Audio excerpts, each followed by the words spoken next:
All right, 2023 is done, and again, it's time to reflect. I had a really hard time taking the order of this list. I want to emphasize that these are my favorite movies. These are movies that I had the best time watching. This is subjective. This is my opinion. Do you agree with my picks? Do you not? Let's have a little discourse down in the comments below. First, I want to get into some honorable mentions. I went into this film not expecting a whole lot, and I was very surprised. The tone, the style, it was just a really great horror movie, and I think it was kind of a pretty good year for horror movies. This one specifically stood out. I know it's not a best film, but I had a great time watching this, and this is probably going to be one I revisit in the future.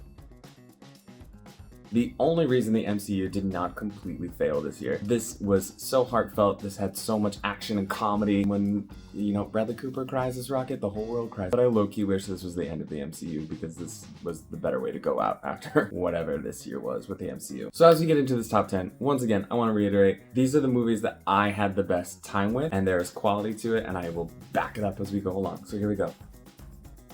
Yorgos Lanthimos is a weird son of a bitch. Emma Stone is fantastic as Bella Baxter. All of this cast is just really strong. You can tell everyone is just really having a great time with this script and this story, but this has exquisite art direction, cinematography. Film is probably going to get nominated for a bajillion of Oscars. Bella! And Poor Things can only be found in theaters. Starring Natalie Portman, Julianne Moore, and Charles Melton, dives into some really dark shit, and it is just enthralling. This script from Sammy Birch, all of this dialogue, these conversations between these characters are so raw and real, just backed up by these three main performances that are just outstanding. May December, watch it on Netflix, check it out right now.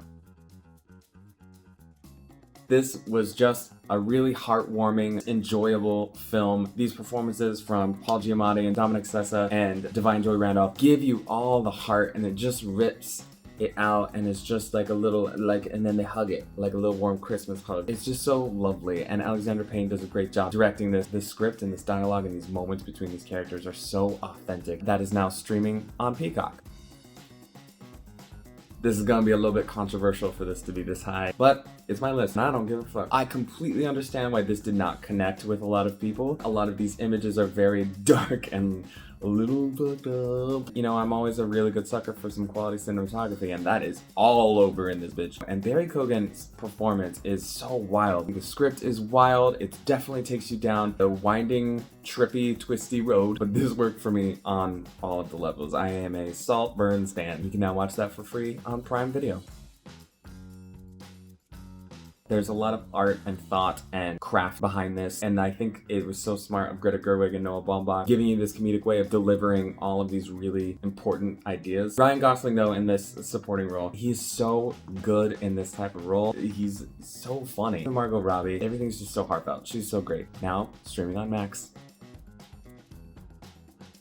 I don't know why this connected with me the way it did, but it did. The movie is about this relationship, and man alive are these performances from Bradley Cooper and Carey Mulligan powerful and driving the story. The script from Bradley Cooper and Josh Singer, I think it's such a unique thing to focus on the in-between moments in a couple's journey. So much of the relationship happens is in these tiny minor moments, and if you can get past the needing to see more conducting of Leonard Bernstein, I think you'll like it too. Now streaming on Netflix.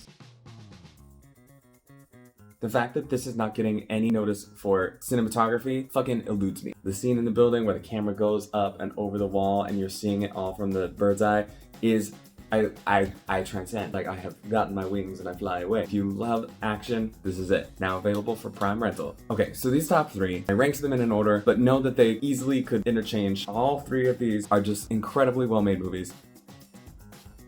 Yes, I do think it is probably the best made movie of the year. My number two and number one just connected with me more on an emotional level, but Oppenheimer, the sound design, the score, the acting, these performances from Cillian Murphy, for Emily Blunt, from Robert Downey Jr., everyone in this movie is on fire. That was probably a poor choice of words, but it should be nominated for all of the things. I don't know how you say no to this. Currently available for Prime Rental.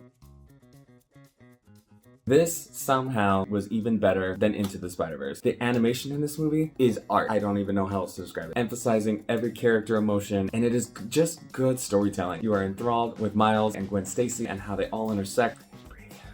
get too excited. Across the Spider-Verse, now streaming on Netflix. My number one pick specifically spoke to me on a deeper inside my chest level. I love movies where people talk, and that's why Past Lives is my number one film. This connection between Teo Yoo and Greta Lee is so palpable, and this whole concept of connecting in a past life and Inyeon and how those layers all match up, make what a connection is with anyone, is just such a powerful, interesting idea. And having these three characters just kind of talk through it, it was fascinating to me. I love this film from Celine Song. She deserves way more recognition than she's getting. It just gets me right here. Those are my top 10 movies of the year. What are your top 10?